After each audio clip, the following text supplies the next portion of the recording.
abshir, réjouis-toi. Le prophète alayhi salatu wassalam a dit Inna afdal an-nas, Inna afdal an-nas, les meilleurs des gens, yawm al-qiyamah, au jour de la résurrection, ce sont al-hammadoun.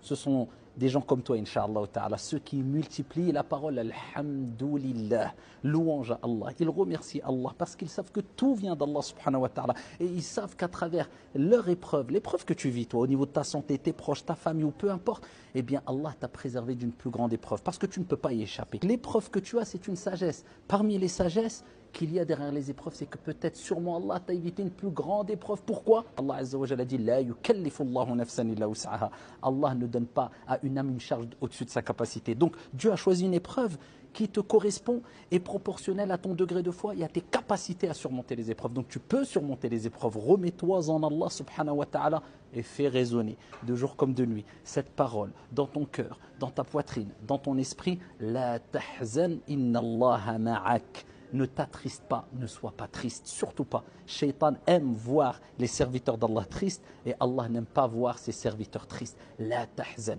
ne t'attriste pas. Certes, Allah est avec toi, c'est cette parole que le prophète il a enseigné à l'humanité que quand toutes les portes se ferment autour de toi, il restera toujours une porte qui restera ouverte, c'est la porte wa tawakkal ala al-hayy alladhi la yamut.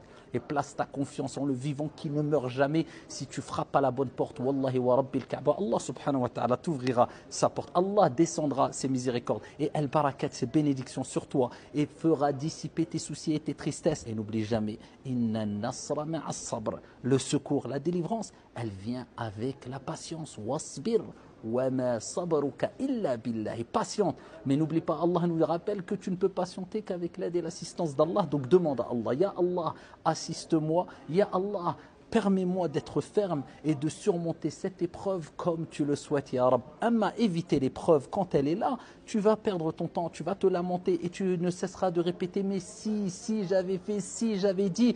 Et le prophète nous a rappelé, ne dites pas si, mais ça c'est simple. Pourquoi? Parce que c'est une porte ouverte à Shaitan. Mais si j'avais fait ça, si j'avais dit ça. Par contre, si tu dis si, pour te réformer, et c'est bénéfique pour toi, et pour ne pas refaire les mêmes erreurs, et pas pour te lamenter, mais pour positiver, il n'y a pas de problème. Mais si c'est pour regretter, te lamenter, et baisser les bras, sache que l'islam appelle à l'optimisme.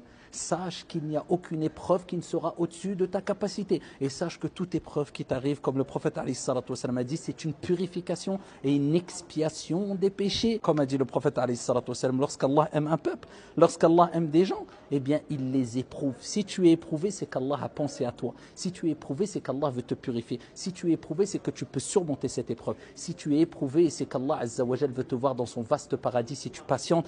Car le paradis pour les patients, quand les gens rentreront au paradis, les serviteurs d'Allah subhanahu wa ta'ala, eh bien il leur sera dit et ils seront accueillis ainsi. Les anges diront Salamun alaykum bima sabartum.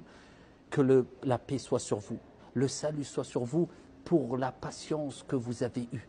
La patience, c'est une des meilleures vertus. La patience, c'est une lumière. Et n'oubliez jamais que toutes les épreuves que vous pouvez voir autour de vous, il faut relativiser. Il y a plus grave autour de vous. Si tu as perdu un œil, ô combien sont aveugles. Si tu es aveugle, ô combien sont tétraplégiques et sont allongés, rêveraient de bouger. Si tu n'as tout, il faut relativiser. Il y a toujours pire que toi. Et demain, tu riras de tes épreuves d'hier. Et combien de fois quand on discute entre nous et on se remémore des graves épreuves qu'on avait eues à 5 ans en arrière ou 10 ans en arrière, on en rit quelquefois. Miséricorde d'Allah, hikmatullah, sagesse d'Allah. Il t'est simplement dit de te retourner vers Allah, de ne pas désespérer, d'invoquer Allah et surtout dans ta prière, le moment où vous êtes le plus proche d'Allah, comme le prophète alayhi salatu wassalam a dit, c'est lorsque vous êtes prosterné, akthiru du'a, kama qala al-Mustafa sallallahu alayhi wa sallam, augmentez les invocations, wallahi wa rabbil Kaaba, quand tu lèves tes mains et que tu pleures pour Allah subhanahu wa ta'ala et que tu n'en peux plus, eh bien c'est à ce moment-là que la délivrance va venir. Ne désespère jamais de la miséricorde d'Allah, qu'Allah dissipe vos soucis, qu'Allah dissipe vos tristesses, qu'Allah transforme, remplace vos soucis par une joie, une délivrance ici-bas et dans le delà. Amin ya rabbil alamin. Wassalamu alaikum.